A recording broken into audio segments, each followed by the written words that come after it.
Hello, Sage here for Kalkine. Thanks for joining us. Please stay tuned as we're about to bring you an educational news topic. Today we're covering Ponzi scheme. Ponzi schemes are fraudulent investment techniques used to cheat people by promising high returns in a very short period.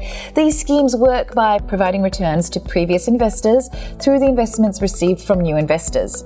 Thus, it is a vicious cycle where money is borrowed from one investor with the promise of a future return and is paid to another investor who had been previously promised a return. These schemes may work for a certain amount of time initially.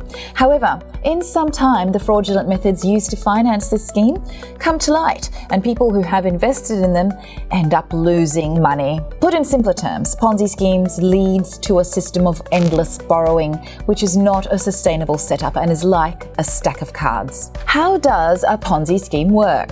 The most important factor that a Ponzi scheme exploits is the investor's confidence in the scheme. Most Ponzi schemes involve robust returns in the beginning. Thus, if an investor wishes to withdraw money, then the scammer would ensure that the same is done quickly so that the investor's trust can be gained. What are certain warning signals attached to Ponzi schemes? High returns with little investments. Investments that offer greater returns at little or no cost are usually suspicious in nature. Thus, a promise of profits as high as 50% should be analysed and judged carefully before investing in. No risk and guaranteed returns.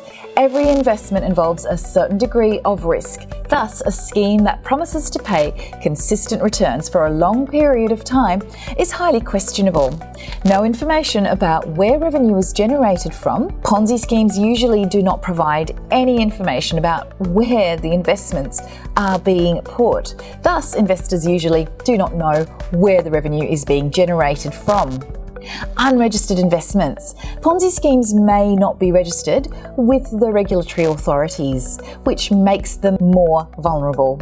Any investor should first check the legitimacy of the company before investing.